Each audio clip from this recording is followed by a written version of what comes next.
மீண்டும் மீண்டும் ஒரு முறை தமிழகத்தை ஒரு பதற்றம் தொற்றிக் கொண்டது. இன்றைக்கு எடுத்திருக்கிற அதிமுகவுடைய முடிவு எதற்கு இந்த அவசரம் என்று தெரியவில்லை. மீண்டும் நான் சொல்வதெல்லாம் அன்றைக்கு சொன்ன அதே வார்த்தை தான். எதற்கு இந்த அவசரம், யாருக்காக இந்த அவசரம் என்று மக்களுக்கு புரியவில்லை. நல்ல ஆட்சி தான் நடந்து கொண்டிருக்கிறது.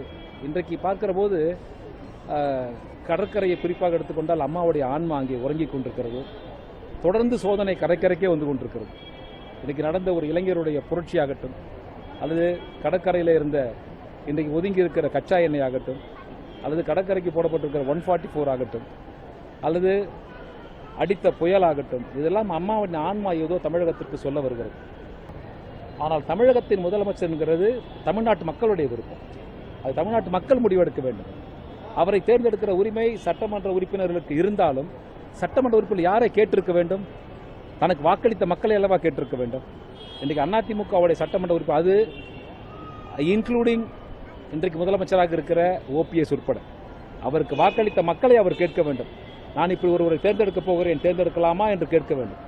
நம்மளுடைய சூழ்நிலை எப்படி இருக்கிறது தெரியுமா? இன்றைக்கு காலாண்டு பரீட்சையிலே படித்த மாணவர்கள் யார் முதலமைச்சர் என்று கேட்டால் தமிழகத்தின் முதலமைச்சர் புரட்சித்தலைவி மாண்புமிகு அம்மா என்று சொல்லுகிறார்கள். அரையாண்டு பரீட்சையிலே படித்த மாணவர்கள் யார் முதலமைச்சர் என்று கேட்டால் ஓ பன்னீர்செல்வம் என்று சொல்லுகிறார்கள். முழு ஆண்டு பரீட்சை முதலமைச்சர் யார் என்பதை இனி மக்கள் பாடம் படிக்க வேண்டும். சூழ்நிலையில திரு பன்னீர்செல்வம் அவர்கள் என்ன மாதிரியான முடிவு எடுக்கணும்னு நினைக்கிறீங்க? சிந்திக்க வேண்டும். அவருக்கும் அந்த உரிமை நானும் சொல்லுகிறேன். அவரை முன்மொழிய இவருக்கு என்ன உரிமை இருக்கிறது என்று எனக்கு தெரியவில்லை. மக்களுக்கு தான் உரிமை இருக்கிறது. அவர் மக்களை கேட்டிருக்க வேண்டும். வாக்களித்த மக்கள் நாளை அந்த அவருடைய தொகுதியிலே அல்லது இருக்கிற எம்எல்ஏக்கள் அனைத்து தொகுதியிலுமே மக்கள் என்ன கேட்பார்கள்? நான் உனக்கு ஓட்டு போட்டேன், நீ யாரை தேர்ந்தெடுத்த? ஏமாற்றம் தான் இருக்கும், வேற ஒண்ணுமே இருக்காது. இதை பற்றி சொல்லியிருக்காரு, ஒரு குடும்ப கட்சி ஆகிவிட்டதே அதிமுக என்றெல்லாம் சொன்னார்கள்.